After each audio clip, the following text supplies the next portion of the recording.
What's up, and welcome to the Get Optimized podcast. This is Chris, your host, and we are here to talk about something very fascinating and what I think is incredibly important: how to create more memorable brand experiences by considering the different touch points with your brand and your customers. And that comes in different forms, right? It's like the taproom experience, your visual brand on your labels, and so much more. We're going to get into all that. Here to talk to us about this today is a brewery branding expert who has helped many prominent beer and beverage brands go from local to favorite, from nothing to notice. The brand weaver himself, and I'll say a super rad guy, Tim Weaver. What's up, Tim? Yo, Chris, man, I appreciate that intro. Like you returned in spades on when we talked, so thank you, man. That's Well, just given me a massive ego, and I'm prepared to wax lyrical for you as much as possible now. Thank you. well, I had to step it up, dude. You had me on yours, and your intro was like so legit. I was like, man, I've been slacking, dude. So I got to step up the game. Polish off the intro. Well, you delivered, man. You delivered in spades. Thank you. Nice, man. Very, very good. Well, let's maybe start with the intro stuff here. I know of you, I know of Brand Weaver. You and I have had lots of conversations, but for those folks that don't know about the Brand Weaver and what you do, give us a little background. For sure. So my name is Tim, or I also go by the Brand Weaver. I run the Brand Weaver agency. I've got a big ego. My last name, my surname is Weaver, and it just kind of all fell into place from that point onwards. I'm a brand consultant, strategist, and designer for wonderful breweries, currently all across the United Kingdom, but it doesn't stop me from wanting to work with people all over the globe. So when you're listening, reach out. It's all good. As you can tell, I am British by birth, but don't hate me. It's a good thing, I promise. And yeah, so I've been in the creative industry for like 20 odd years. I've worn many hats, metaphorically and physically. And I have ultimately ended up in this wonderful brewing world because I have a mission to even the playing field when it comes to independent breweries. I personally don't think it's right that it's only the big breweries that get to spend the hundreds and thousands of dollars on branding and marketing. And I want to try and give some of that back to the indie beer community by doing my own podcast, releasing a load of free content, publishing an absolute bucket load of information on social media, and generally by being a nice guy. So, in a short but roundabout way, that's a little bit about me, Chris. Dude, that's fantastic. And I love, you say that stuff all the time is you're in it for the small guy. You want to help some of these small breweries outshine some of the big folks, or at least stand a fighting chance. And now more than ever, that feels like it's needed. And I mean, I like to maybe start there too, is like, like I kind of want to understand more of the reference of what it's like in the UK for breweries versus here. I mean, the industry here is a little bit funky right now. It's tough, what is it? The tariffs kind of suck right now. The industry has a lot of focus. It's getting more competitive, and the small Mhm. guys are having a harder time trying to compete for sure. What's the vibe over there? Similar, different?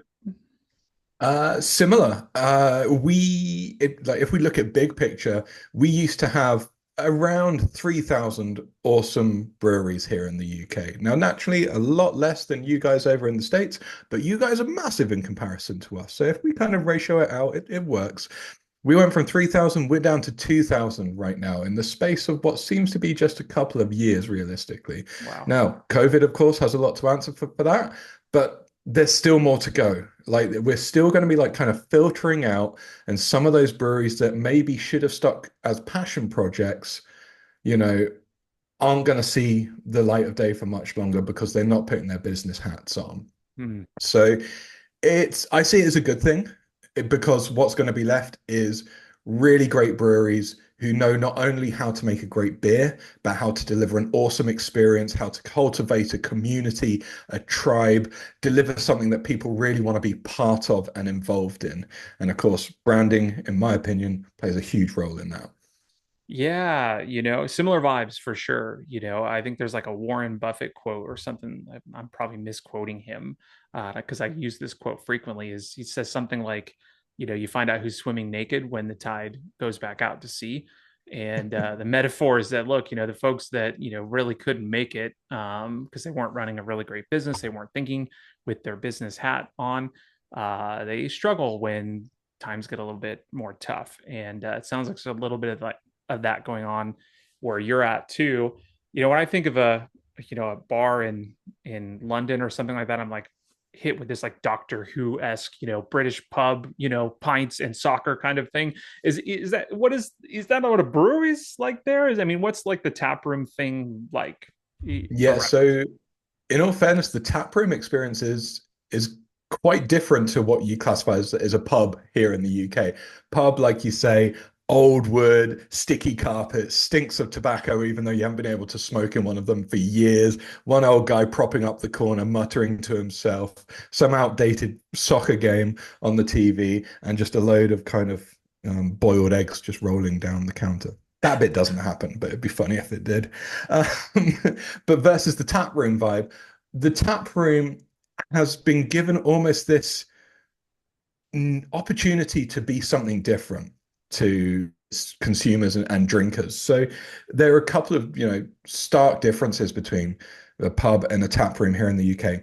Pubs obviously historically had to be on the corners of roads because the horse and carts that were delivering the beer, it was easy access. And so it's in the center of town. And these are in old, gnarly buildings over several floors with twisted staircases that you can't get up if you're more than 2 foot wide. If you're in a wheelchair, you're going to struggle to get up the steps, things like that. Versus a tap room, far more accessible because that is a working environment, right? You've got to get forklift trucks in there. You've got to have like roll up screens and bits and bobs. So already it's a bigger, more open industrial space.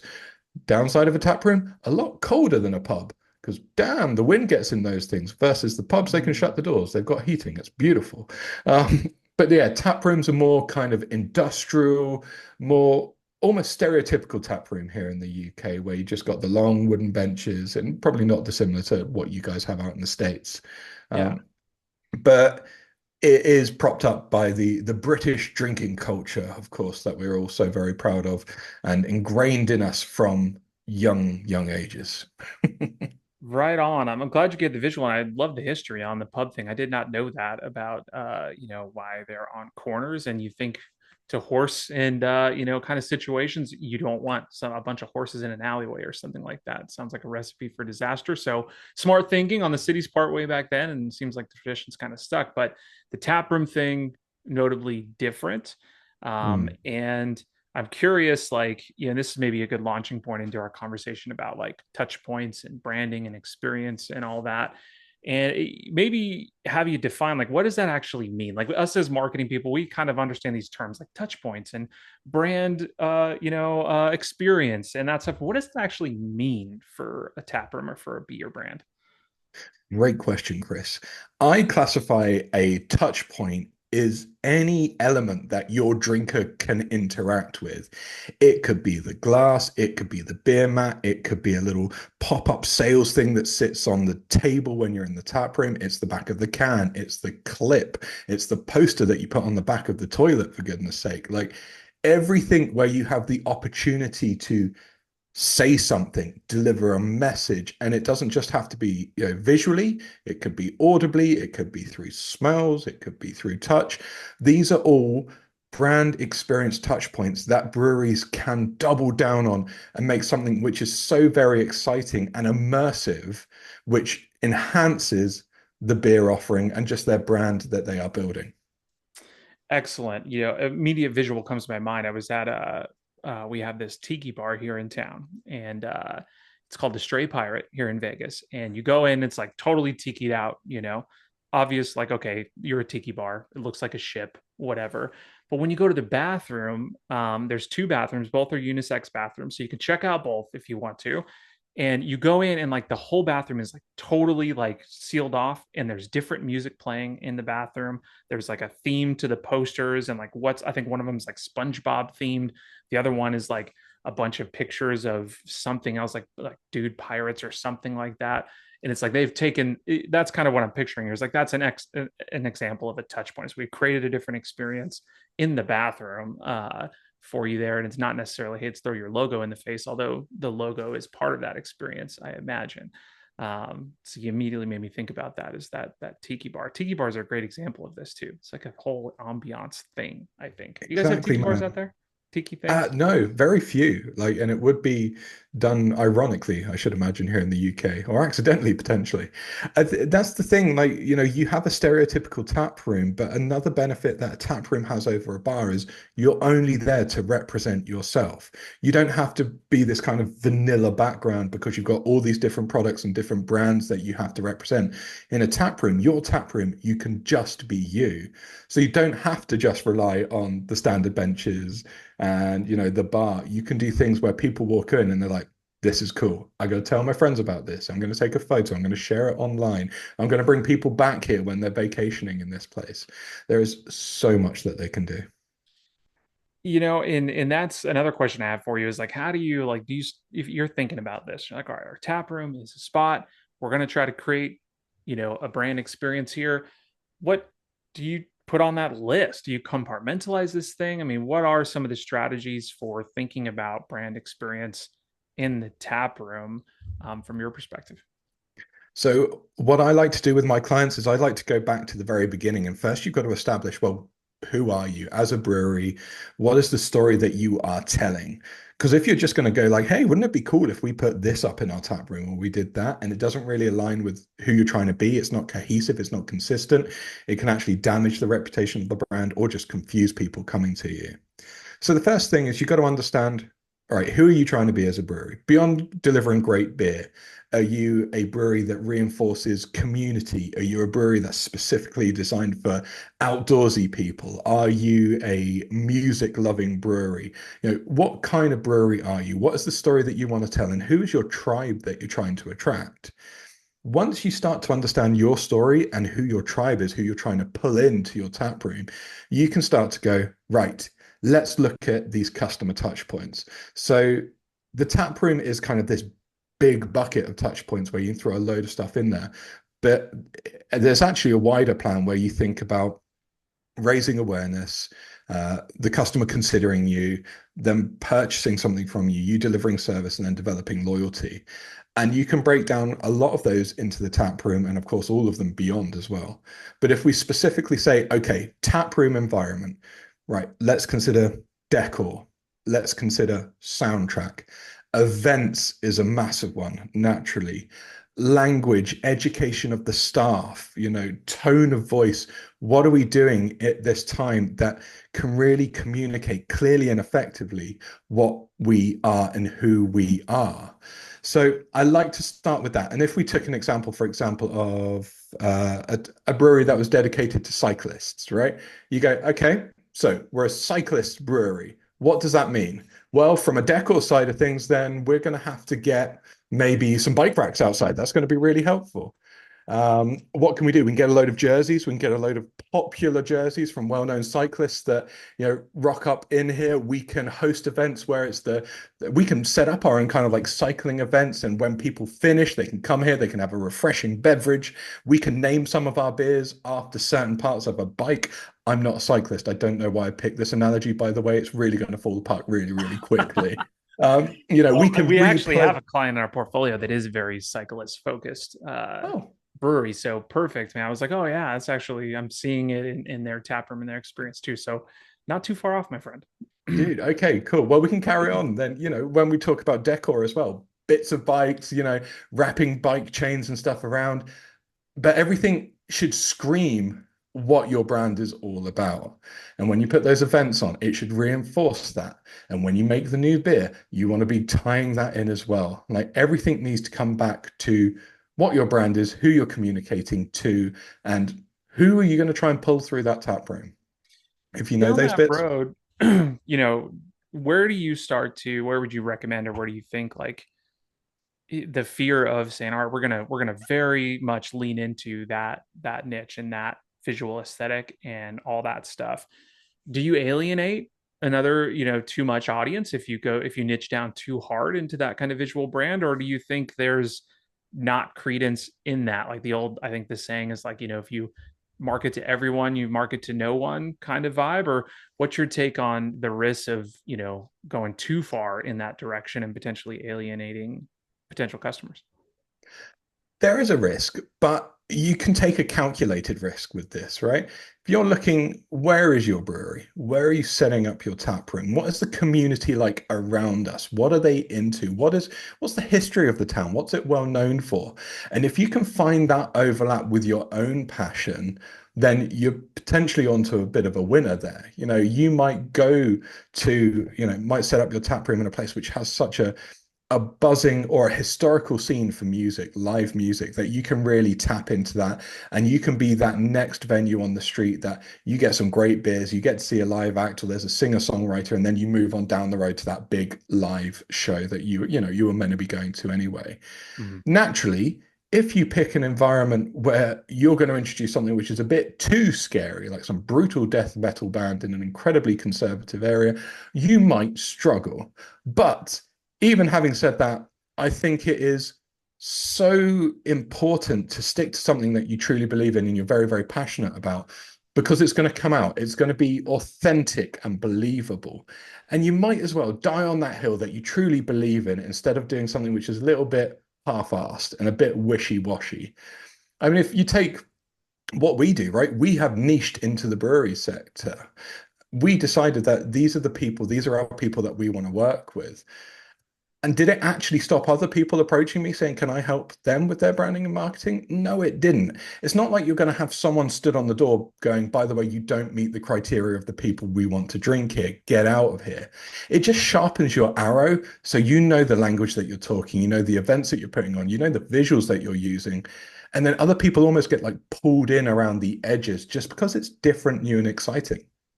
I think of like what conversations are like when people have like the word of mouth thing. It's like, oh, they're talking about breweries they've been to or places they enjoy, and like having a personality that is very clear makes that conversational easier for someone to have. Really, it's not just, oh yeah, that's another, that's a brewery over in that district. It's like, oh no, it's the one that's all about the cyclist stuff. They've got bikes on the walls, they do all this crazy stuff. It's awesome. You got to go check it out because it is different and unique and stands out. And I think that's part of it too, is that it gives people a story to tell about your brand too, I think. 100%, man. And like even just down to doing events that are a little bit different. Like, oh, you got to come and check out this brewery because they put on a Beyblade tournament the other week. Like, dude, that's so much more exciting than a pizza van rocking up outside on a Friday. Or like there's a Mario Kart tournament or like karaoke bingo. That just stuff that is just a little bit different. People are evolving, the consumer is evolving where they want so much more than just a good pint in their hand. They want to be involved in an experience and they want to be able to go there and kind of connect with people. So you've got to deliver that. It's no longer just the beer is enough. It's not brew it and they will come. You have to create an experience, and that's what this branding side of things and building this foundation up from knowing who you are, who you want to appeal to, what your thing is so very critical to stand out moving forward. How important do you think it is to like really like force that issue with like your staff, with your team, and the decisions that are made, at that level? Because if you own a brewery, you're an upper level management, you're kind of putting someone in charge to put together the lineup for music on Fridays or to host the events or specials or whatever. If they come to you with an idea, it's like, oh, we should have this band in here, we should do these different things. Should you put your brand manager hat on and go, wait, we got to check this to make sure it does fit? Are we okay with that? And how much variance is there to, playing around the edges with different stuff, maybe that doesn't quite fit into your exact, brand guidelines, so to speak? I would say that every choice needs to be put through that brand purpose filter. Like, why are we doing this? And so if it is to create the best hybrid music venue and brewery ever, then okay, how are we going to deliver that?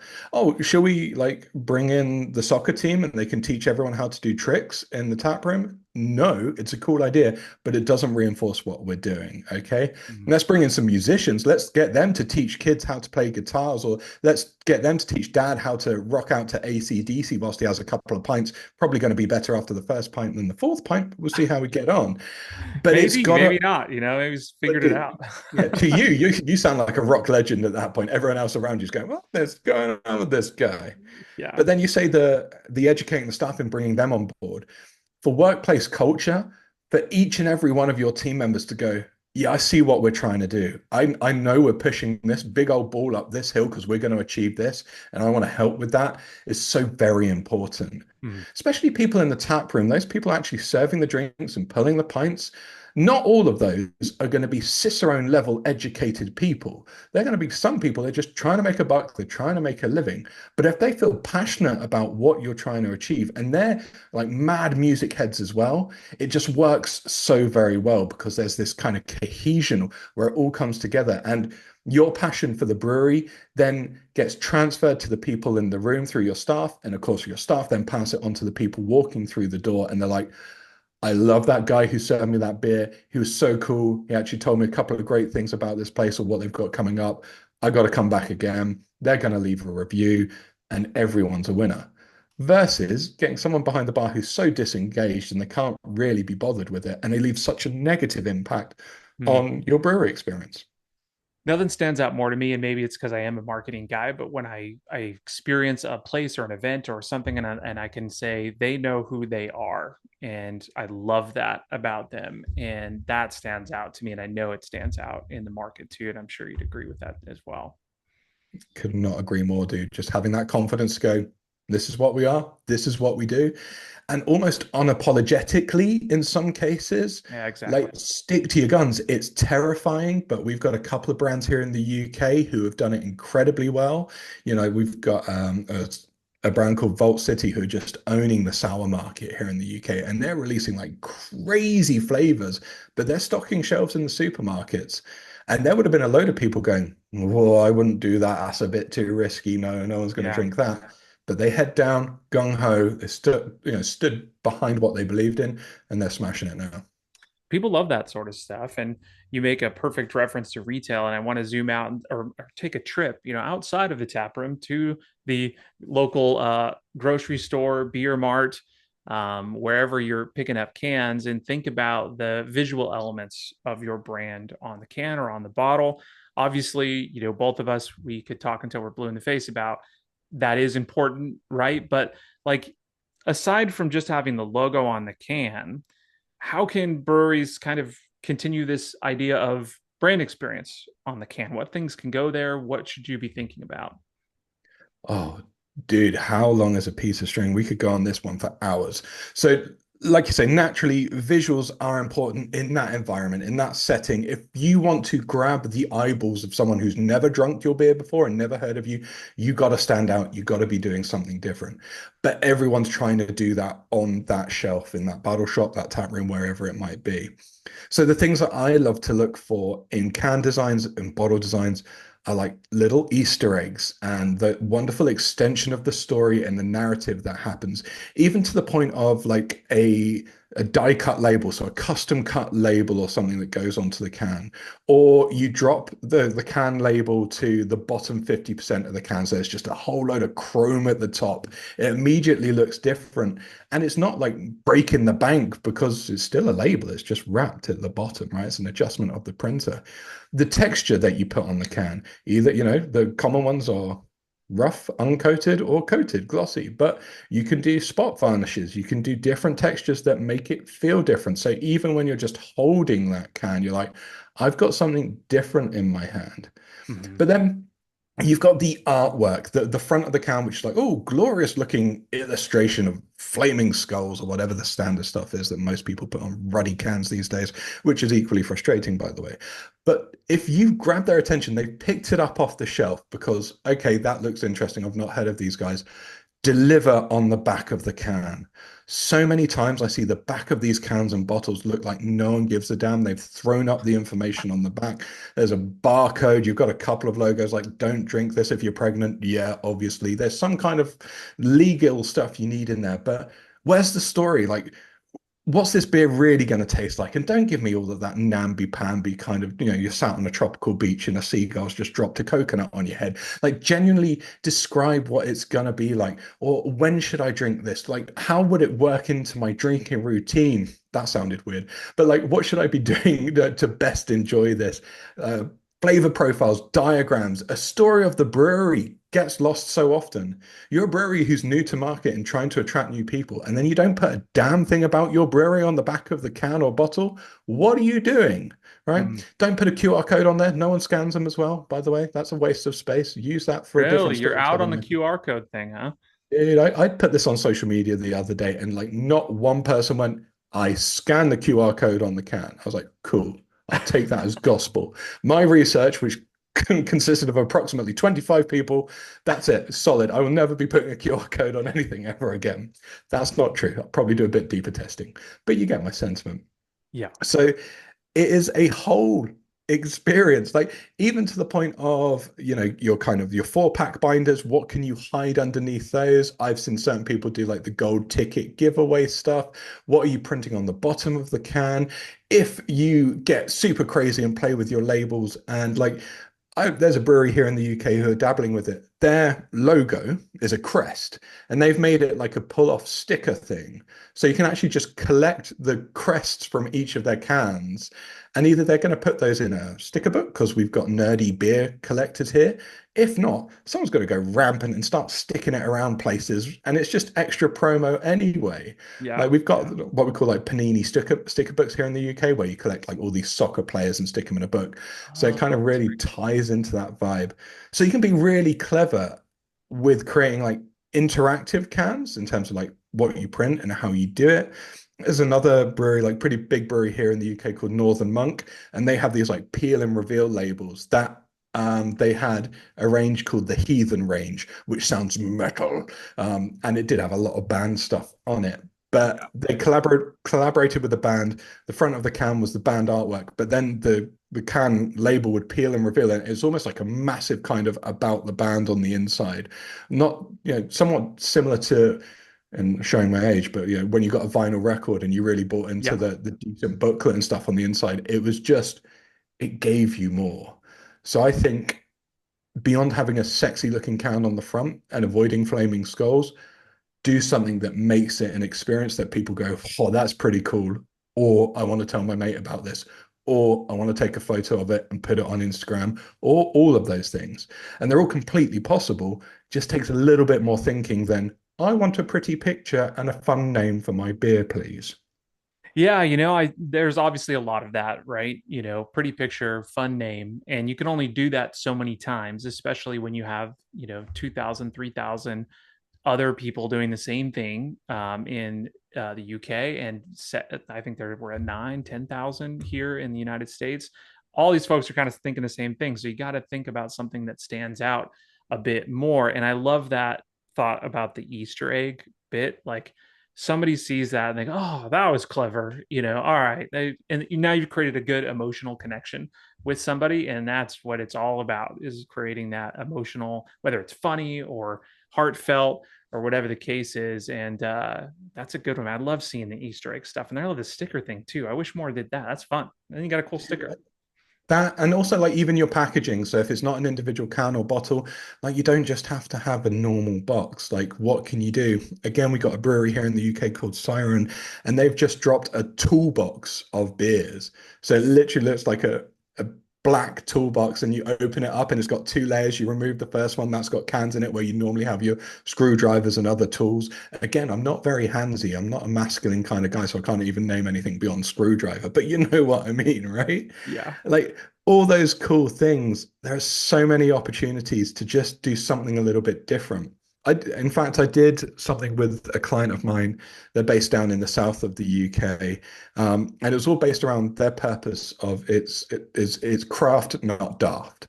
So the idea it's crafted, it's handmade. It's like we get down on our hands and knees and do this. We're not going to do anything crazy like donut flavored imperial stouts. Like that's not us. But it's about that connection and that kind of real handmade stuff.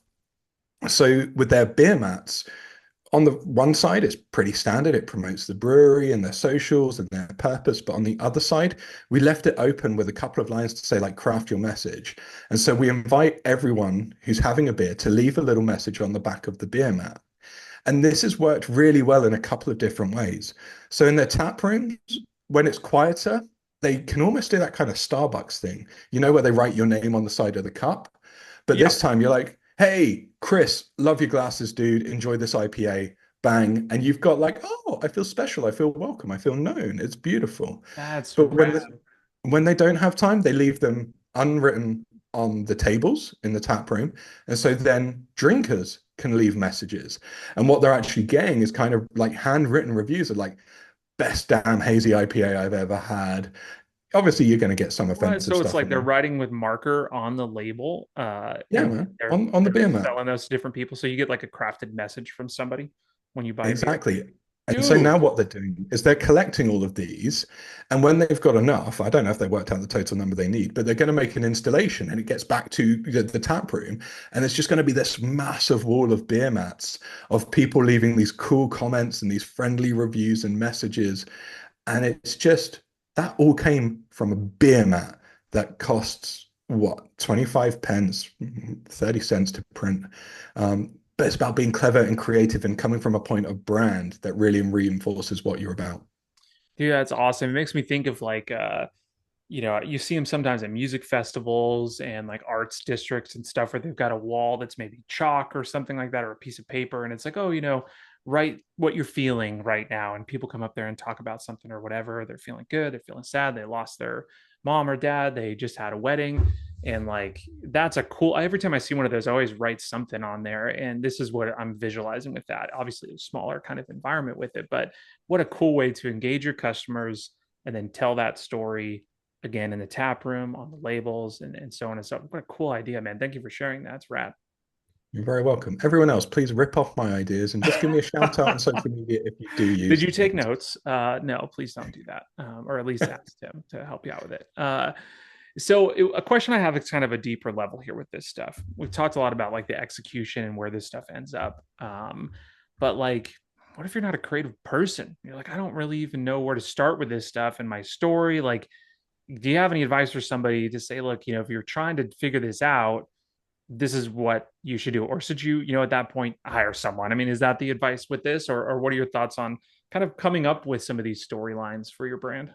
Yeah, well, the purely selfish response is, yeah, definitely don't try and do it yourself. You're going to hurt yourself. You need to hire a really charming, handsome British guy to do it for you.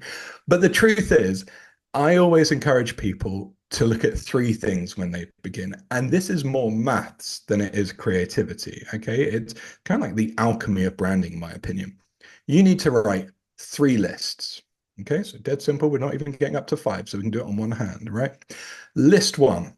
What is awesome about your brewery? Now, don't just keep it in your head. Ask your other team members, who are the people in there? Where have you come from? Where's your background? What's your background? Where are you located? What are you doing with your beers? What do you do that you feel is a little bit different or a bit quirky? What are you trying to achieve? Bash, bash, bash, bash, bash. One list. Bang, done. List number two. Why are your drinkers drinking your beer? Get out into your tap room and go, oh, hey, Frank, like dude, you keep on coming back here. Why is that? Like, what's your favorite beer? Why do you like it? Like, why do you pick us over some of the other competition out there? You can do that in the tap room. You could send out a questionnaire to your email newsletter subscriber list. You could even put it out as little polls on social media, but actually understand why people are drinking at your brewery and what they're looking for. And you can equally go like, Frank, this is awesome, but dude, if we had to tweak something or if you wanted to see something extra special, like what would you add in? And then third list, what are your competition doing, right? Are there other breweries in the area? What are they saying? What's their messaging? What are they doing on social media? What are they looking like? What are they preaching? What are they not very good at as well? Do a little bit of secret shopper and like go again, bang, bang, bang, bang, bang, all in your third list. And now this is where the magic happens. Take your first list, look at your second list, and draw the connections between the two. If your drinker loves this thing and you deliver it, boom, tick one, and kind of match it up. It's almost like a Venn diagram, right? Where what the consumer is looking for, you can deliver on. So you're almost qualifying and sense checking everything you know to be awesome about your brewery, but putting it through the lens and the filter of what your drinker actually wants. So you might go from 30 amazing things that you know about your brewery down to 10. That's fine. Hey, thumbs up emoji. I am getting excited. So Prize now unlocked, we dude. You figured it out. So now we've got 10 things we could shout about our brewery, and we know they're true because we believe in it and they're legit, but also we know our drinker and consumer wants it. That's pretty cool. That's level one. Right, now let's take those 10 and sense check it against what the competition are saying. Oh, hang on a minute. Competition X are kind of saying something a little bit similar there. So let's not worry about that. And what might happen when you pass it through that filter is maybe you then end up with five different things you can talk about. But you have ended up with five individual things that you know you are awesome at, your consumer is looking for, your drinker is looking for, and you know is genuinely different to your competition. When you've got that, your world is your oyster, right? You can just bang your drum until the cows come home. Not that anyone ever bangs a drum to collect cows, by the way. I've not seen it. It might happen. Anyway, I digress. You've got five amazing things that you can talk about that feel unique and something that you can own as a brewery. You might not even have five, you might have one, but then double down on that one. Just go absolutely ham and make it come to life. So in short, that's Tim's top tips for developing some brand messages for free. Don't And forget if to you're like too, and subscribe, hit that share yeah. button, get it And out if you there, don't guys. have time to do it, then come and find an attractive, handsome British gentleman, and he'll help you with it over the internet, or pay for my flight. That's fine. That's what I was going to add, is that, these things like you could have the to-dos, it's like, here's a list. Here's exactly what you're supposed to do. Here is the recipe, the formula, download this white paper, this guide, whatever. But like the reality is this stuff takes time and it takes creativity. And like, maybe that's you, maybe it's not. Maybe you are a super scientific brewer master guy. Are you the art class student? Are you the big box out of the box thinker? And like maybe you could be, but like it's going to take a lot of time and resources to become that person. And are you going to execute as well as you potentially could be? And that if you look at that problem and say, look, I'm going to have to dump dozens of hours into this to really do it right, at that point start doing the cost benefit analysis here of saying, all right, there's maybe a reason why we should bring someone on to save me time to do it better and to help guide us through these things that we just don't know. Because even with the 3 points you just mentioned, that's definitely not all of it. And there's going to be No, so many rabbit holes you go down that you kind of need someone in your corner. And excellent segue to have you maybe talk about what you do, and what kind of breweries you work with. How do you get in touch with you? Give us the spiel, Tim, for the those that are interested. spiel. Now, for a limited time only, for only 5.99, just invest in the Brand Weaver package today. No, I haven't got that streamlined. So yeah, I am a brand strategist. So what that means is, of course, I can design things. I can make stuff look pretty. I can do the awesome packaging, the creative boxes and cans until the cows come home. But what I really like to do is work with breweries to get their story straight and understand what makes them unique and what they can confidently go out and wax lyrical about and go, yeah, you might have tried these guys, you might have heard of these guys, but you want to check us out because of X, Y, and Z. Yeah, I can speak American when I say Z and not Z. I'm cool like that. Uh, so I run the brand strategy process, and then you can move into all the wonderful design deliverables about, do we need to refresh the identity? Or actually, is the identity pretty cool? We just need to tweak the messaging. We don't throw the baby out with the bathwater. There's no need for it. But that's what I do for my clients. On You the throw babies outside, out. if people You throw come babies again, in. You throw babies out. exactly. Yeah, and if they don't have any, then I have to hire them in, and it just becomes really awkward, and there's an insurance thing. That's cool. We get past it. But if people don't want to work with me, that's absolutely fine. Like I say, my mission is to try and even the playing field. So I host the Branding for Breweries podcast, which of course your dashing fine self was on not that long ago, Chris. And I invite industry experts from all over the brewing world to share and impart their knowledge and their wisdom bombs in a 40-minute conversation. And the idea is that you listen to one of these shows and you will leave with at least one amazing nugget of information that you can go out and apply to help improve your brewery branding, marketing, sales strategy, whatever it might be. So there's that. Just search Branding for Breweries on all good podcast providers. I'm also on YouTube. If you want to see my face, it's not necessary. I'm on LinkedIn. Just search The Brand Weaver. I'm on Instagram, Branding for Breweries. You can go to my website, thebrandweaver.co.uk. You can subscribe to my email newsletter, thebrandweaver.co.uk/brewery newsletter. There's probably some other stuff that I've forgotten about, but Chris will throw it in the show notes below and everyone will have a great time. I was going to say, I won't be able to remember all that, and I wouldn't if I was listening. But good news is we have technology. We are sophisticated human beings here, and we will Yes, put definitely. a list of links to all of those things that Tim has shared in the show notes, on the blog post, in our email newsletter, and all those spots so you can click and follow. And I highly recommend you do. Tim's awesome. Follow him on Instagram, follow him on LinkedIn, hit him up, be like, yo, Tim, I got questions. Please help me. And if you do need branding services and you're considering this brand strategy stuff, put someone in your corner that can really be help to you. And Tim would be an excellent person for that. I definitely think so. Tim, thank you so much for the time, man. This has been educational for me. I know it's been helpful for our audience.